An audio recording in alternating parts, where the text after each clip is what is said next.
Imagine if you experienced the world as if you were always wearing headphones. All sounds are muffled and you are constantly straining to decipher the words and sounds around you. Imagine only being able to fully understand movies, TV, and audio when they were captioned. What if you were being graded on what your teacher was saying?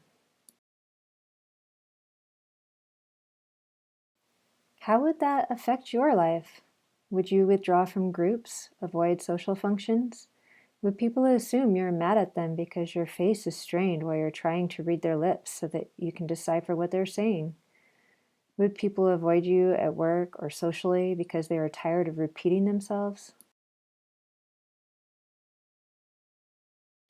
Do you think your boss might get upset when you left a conversation before it was over because you thought they were done?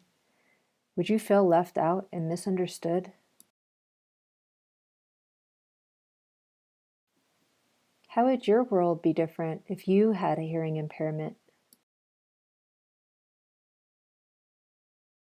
Welcome to the world of the hearing impaired. Approximately 20% of Americans have hearing loss. 60% of people with hearing impairment are either in the workplace or in an educational setting. It is difficult to tell when a person has hearing loss. Often they don't even know it and will cope for years with their disability. Allow me to share my story. My name is Christina Moore, and I am an instructional designer. You can find me online at www.christinamoredesign.com. I started to lose my hearing when I was about 18, but I didn't realize it until I was 29.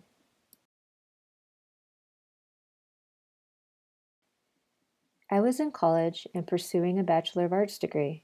In order to get that degree, I had to have 2 years of college-level foreign language. I was halfway through my second year of French when suddenly I couldn't pass the listening comprehension portion of the test. I dreamt in French, I could read and write it fluently, but no matter how loud I made the headphones, I couldn't seem to understand the spoken words. I thought there was something wrong with my attention span, something wrong with my brain. I ended up switching over to a Bachelor of Science to avoid the foreign language requirement.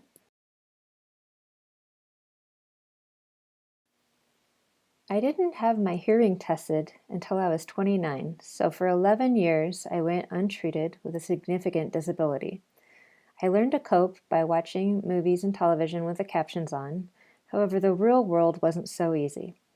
Often I would pretend I heard what people said to me, read their lips, nod my head, or guess at what they were saying. At 29, I went to my first otolaryngologist, also known as an ear, nose, and throat doctor, or ENT. The hearing test showed that I had significant nerve deafness, specifically in the range of speech. When I got my first hearing aids, I was in awe at all I had been missing out on, and at the same time, I felt overwhelmed with the noise. I had coped for so long with my hearing loss that my brain had become used to a quiet world.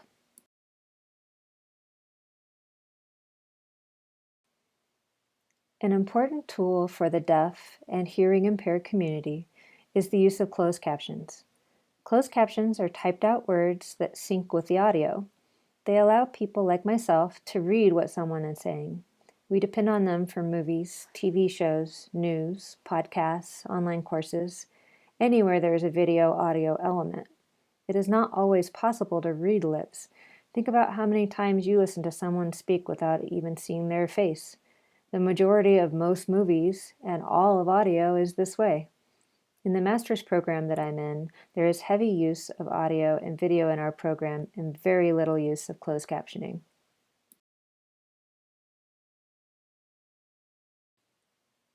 Many programs and sites have automatic captioning. If an instructor were to upload their video to YouTube, there is an auto captioning program that tries to add the captions. However, it is much better if the producer uploads their captions manually, as I have done with this video. In our learning management system, Canvas, no such option is available. In PowerPoint, Captivate, Lectora, and Articulate, captioning is fairly easy to add to presentations. So as an educator, please keep the hearing impaired community in mind when developing your materials. Just as non-sighted people depend on alt tags and descriptions, the hearing impaired depend on closed captions. You'll be helping an entire community access your message.